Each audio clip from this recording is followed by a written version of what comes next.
Y'all know what time it is, man. It's your boy MOG back with another word. I got a quick word on obedience real quick, feel me? So a lot of y'all might know I've been in a lot of traumatic situations, feel me? But I'm gonna give y'all 2 traumatic situations that I was in when I was a young boy, like I was a youngin'. So when I was around 4, me and my sister, we was in the store, right? And she was jumping on this metal clothes rack. Like, it was heavy too, one of them heavy metal clothes racks, right? And my mom told her stop jumping on the rack, right? So she jumping on it, swinging on it, all that. It was no clothes on it. Why I end up going over there, following behind my sister?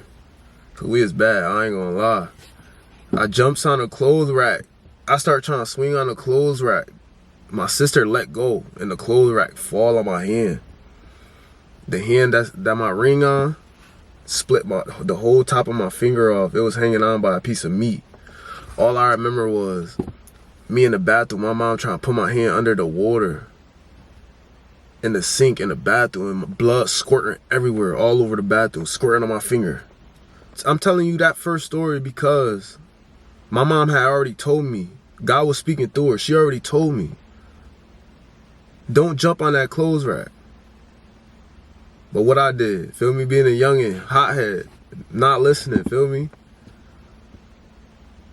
That's how a lot of us are in God right now. Like, we feel like we don't have to listen to certain stuff if we don't feel like it. But other stuff we listen to, but, feel me? It don't work like that. I'm over here being disobedient to God speaking through my mother, and it almost allowed me to lose my finger. I would not be able to wear this, feel me? Even though I'm married to God regardless, in the spirit, I wouldn't have been able to wear this when I got married to my wife because my finger would have been gone. But God still saved my finger, feel me? I got another situation that happened when I was around, in that story, I was around 4 years old, whatever, 4 or 5 or something like that. When I hit 7, me, my grandmother, my sister, my father, and my little cousin, we was on our way back from my cousin's wedding in Georgia. And when we got to South Carolina, it was a car accident that happened in front of us. My dad was driving, feel me? So he seen the car accident. He tried to avoid it because they all threw on brakes. Turned the wheel and jumped into the median, to the grass where the grass was and all that. It was like a patch of grass, you know, in the middle of a highway. It's all that grass. So when he turned, the car started sliding. We all sliding. So as we sliding, the car start turning fully. Next thing you know, when the car spent to start facing the other direction, I guess the 2 tires got caught on the grass and the car started flipping. We probably flipped like 4 times. I was hanging on to one of these, feel me? In the back seat, I'm behind my dad, he driving, my grandmother in the passenger side, my little cousin in the middle, and my sister all the way to the right, behind my grandmother, right? I'm holding on to this. I don't even notice as I'm looking at us go. It's like a roller coaster. As I'm looking in the car and seeing how we flipping, I ain't noticed my grandmother flew out the window. We ain't know where she was at because the grass was so high. For like 5 minutes, we didn't know where my grandmother was at. So when the car stopped flipping, my dad had broke through the window. I think he had climbed out the window because his door was jammed.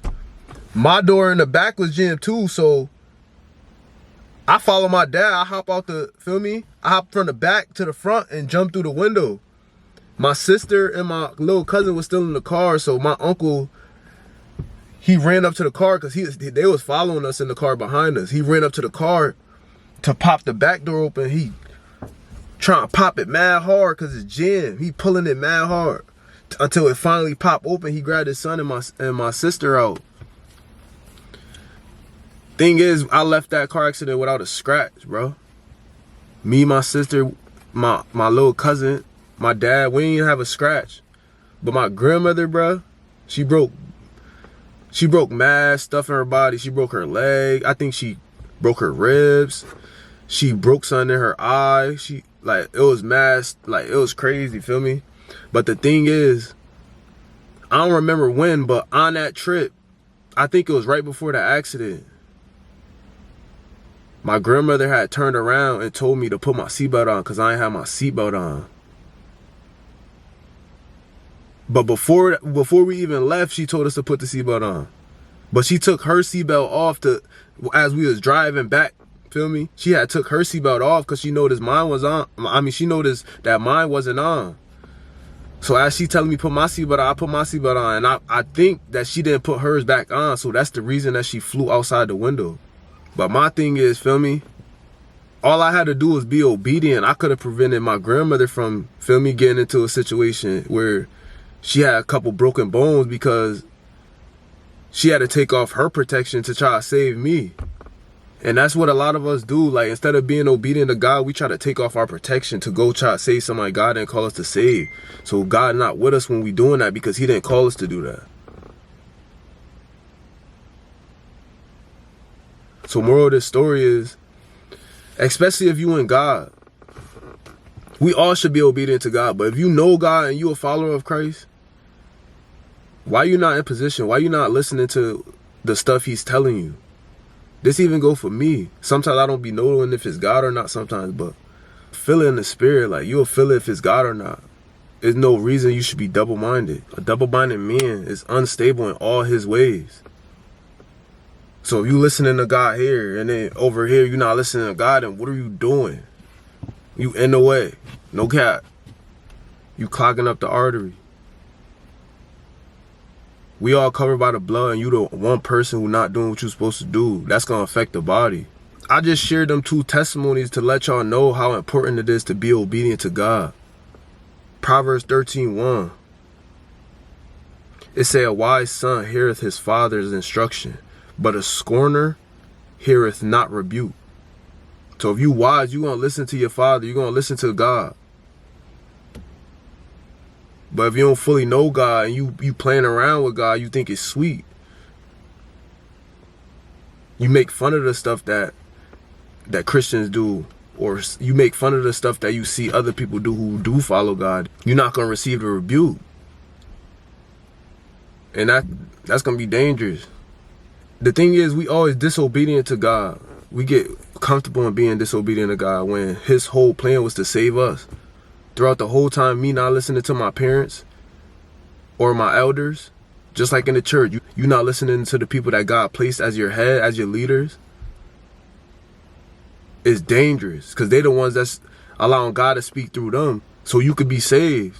So this word was just to say, like, be obedient.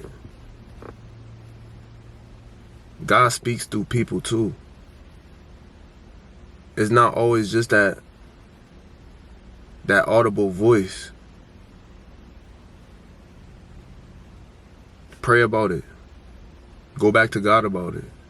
If it's for you, receive it. In Jesus' name.